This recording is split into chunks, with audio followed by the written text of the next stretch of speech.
치명적인 12가지 죄.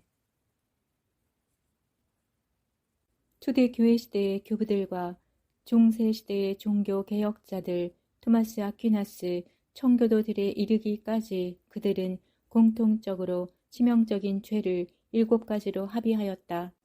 1. 교만 2. 시기 3. 분노 4. 게으름 5. 탐욕 6. 폭식 7. 정욕. 그런데 주님께서도 치명적인 12가지의 죄를 언급하셨다.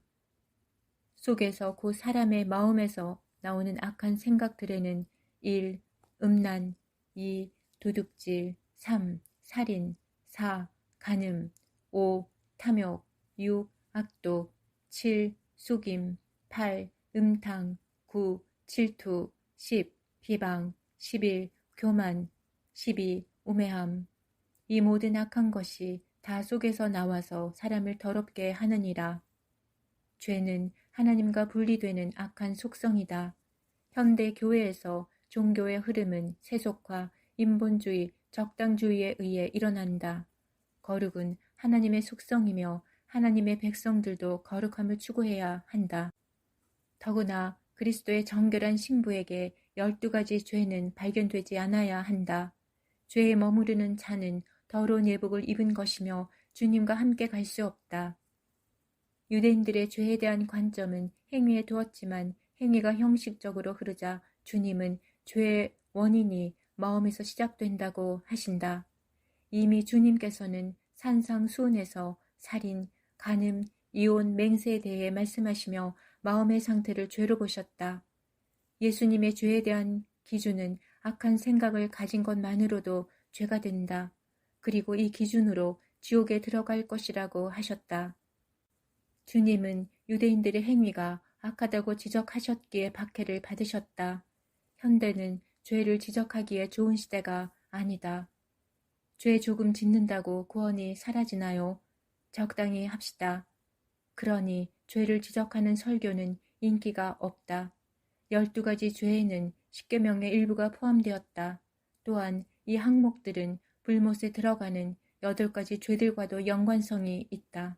그러나 1. 두려워하는 자들과 2. 믿지 아니하는 자들과 3. 흉악한 자들과 4. 살인자들과 5. 음행하는 자들과 6. 점술가들과 7. 우상 숭배자들과 8. 거짓말하는 모든 자들은 불과 유황으로 타는 못에 던져지리니 이것이 둘째 사망이라. 우리는 12가지 죄에 대해 안전한가?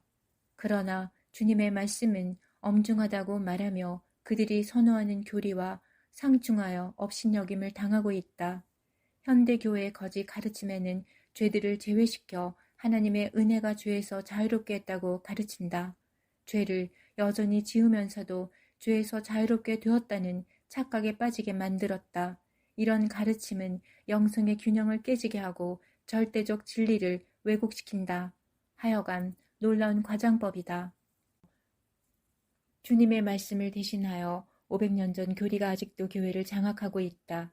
그러나 베드로가 성령으로 충만하여 외친 부활과 회개의 오순절 설교에서는 하루에 제자의 수가 3,000명이나 회개하고 믿었다.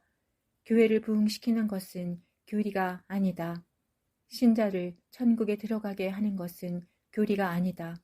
오히려 교리는 방해한다. 예수님도 이런 죄들이 잘못된 마음에서 흘러나오는 것으로 말씀하신다. 예수님은 십자가에서 성소와 지성소 사이를 가로막는 휘장을 찢어지게 했지만 그곳은 여전히 거룩한 장소다. 내가 곧 성령에 감동되었더니 보라 하늘에 그 보좌를 베풀었고 그 보좌 위에 앉으신 이가 있는데 앉으신 이의 모양이 벽옥과 홍보석 같고 또 무지개가 있어 보좌에 둘렀는데 그 모양이 녹보석 같더라. 하나님의 보좌를 직접 본 사도 요한도 하나님의 모습을 묘사할 길이 없다. 그저 보석으로 표현할 뿐이다. 보석은 순수한 선결을 상징한다. 그리스도의 신부는 순결한 자들이다. 14만 4천 명도 여자와 더불어 더럽히지 아니한 순결한 자들이다. 마음과 말과 행위가 모두 순결하다. 천국에는 12가지의 큰 죄뿐 아니라 이보다 더 작은 죄를 가지고도 들어갈 수 없는 곳이다. 그런 까닭에 어린 양의 피는 회개하는 자들의 죄를 씻어준다. 하나님의 뜻은 인류가 모두 구원받기를 원하시지만 모든 사람이 구원을 받지는 못한다. 주님의 뜻은 모든 신자들이 구원받기를 원하시지만 모든 신자들이 구원을 받지는 못한다고 하신다. 인류가 구원을 받지 못하는 이유는 믿지 않기 때문이고 신자들이 구원을 받지 못하는 이유는 그들의 죄 때문이다. 바리새인들은 십계명을 지켰지만 그들의 마음은 여전히 더러운 상태다.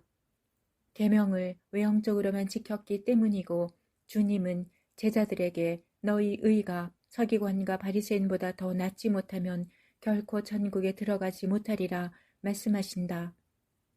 그런데 현대 교회는 행위를 더럽게 해도 괜찮다고 가르친다.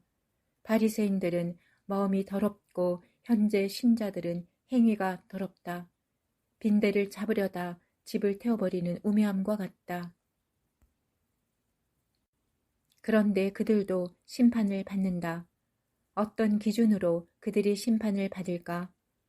그들도 잘 알고 있는 성경에 기록된 예수님의 말이다. 예수님의 말씀은 곧 우주가 따라야 할 법이다. 나를 저버리고 내 말을 받지 아니하는 자를 심판할 이가 있으니 곧 내가 한 그 말이 마지막 날에 그를 심판하리라. 그때에 내가 그들에게 밝히 말하되 내가 너희를 도무지 알지 못하니 불법을 행하는 자들아 내게서 떠나가라 하리라. 불법은 악을 행하는 것이다. 불법은 하나님의 뜻과 어긋나는 삶이다. 하나님의 말씀에 불순종하는 자들이다. 그들의 삶이 경건하게 살지 못한 것으로 측정되면 천국에 들어갈 수 없다. 교회에 출석하는 모든 사람이 하나님의 자녀인 것은 아니다. 그들 중에는 쭉정이와 염소와 가라지가 있다고 하신다. 스스로 속이는 자도 있고 스스로 착각하는 자들도 있다. 그러므로 누구든지 나의 이 말을 듣고 행하는 자는 그 집을 반석 위에 지은 지혜로운 사람이다. 행동하지 않고 삶이 변화하지 않고 말만 하는 것으로는 부족하다. 듣기만 하고 실천하지 않는 것도 부족하다. 히브리어뿐 아니라 헬라어도 순종할 때까지는 말씀을 들었다고 인정하지 않는다. 말씀을 듣고 순종할 때 비로소 들은 것이다. 보라, 내가 도둑같이 오리니 누구든지 깨어 자기 옷을 지켜 벌거벗고 다니지 아니하며 자기의 부끄러움을 보이지 아니하는 자는 복이 있도다. 자기 두루마기를 빠는 자들은 복이 있으니 이는 그들이 생명나무에 나아가며 문들을 통하여 성에 들어갈 권세를 받으려 함이로다. 우리가 즐거워하고 크게 기뻐하며 그에게 영광을 돌리세. 어린 양의 혼인계약이 이르렀고 그의 아내가 자신을 준비하였으므로 그에게 빛나고 깨끗한 세마포옷을 입도록 허락하셨으니 이 세마포옷은 성도들의 옳은 행실이로다. 최악의 상태는 미지근함과 세속적인 신앙으로 벌거벗은 상태다. 중간 상태는 죄로 더럽혀진 옷을 입고 있는 자들이다. 최상의 상태는 자기 두루마기를 빨고 어린 양의 피로 씻은 흰옷을 입고 있다. 어떤 일이 일어날지 모르고 한치 앞을 예상할 수 없는 지금 무엇을 할 것인가? 회개하고 보혈로 씻고 점도 흠도 없이 준비된 상태로 있어야 한다.